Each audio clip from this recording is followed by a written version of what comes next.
From a Proactis perspective, we have three key audiences that we look at and really try and intimately understand those customers' needs. And that centres around central procurement, strategic procurement, and the challenges they have, equally looking at it from a finance perspective, and also the wider buyers, what we call distributed procurement. So when we look at those three spheres, then if we specifically look at some of the challenges, what we always see is that from a procurement perspective, you've got limited capacity, trying to manage as much of that spend within the organisation as possible, but needing to really look at aspects such as categorisation of spend, value of spend, and often central procurement will look at managing as much of that spend, but inevitably that gets tiered due to its capacity issues.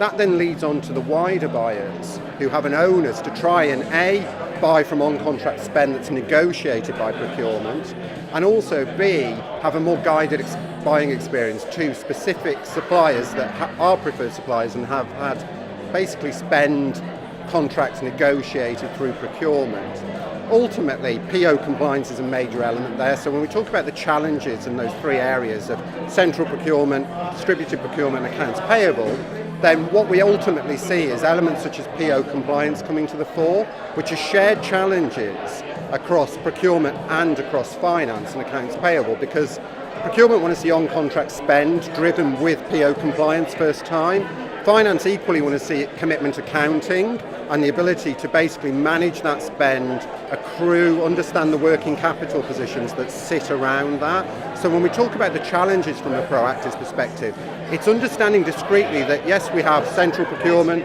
wider buyers and finance, all parts of different parts of that source to pay cycle. And ultimately, it's about understanding the specific needs and challenges that sit with procurement, how we address that through automation, also looking at the wider buyers, and then also looking at the needs around cash, working capital, invoice processing on the finance side, addressing those challenges through automation across the areas, across the entire source to pay cycle, but also not forgetting the imperative around the supply chain. So more and more what we see with suppliers is a world that hasn't really changed over many, many years. We still get 75% of inbound calls into AP as suppliers chasing payment and suppliers sending paper invoices. So that digital age that we've all grown to learn from a B2C as a consumer experience hasn't made its way yet to traditional areas such as back office, purchase to pay, source to pay, or not necessarily to the degrees we would have expected and like to have seen that. So from a Proactis experience, it's really understanding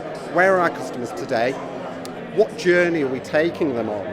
and not just internally looking at their own transactional processes and the automation of that buying cycle from sourcing, supplier management, contract management, catalogues, purchasing and payables, but then also considering that dynamic of suppliers and using the business network and the digital world that we now live in to really make suppliers part of that process to optimise that cycle. So that yes, we're looking at the internal processes across those three areas, but we're also looking at engaging the suppliers not as an afterthought, but as part of that integral process to optimise the efficiencies.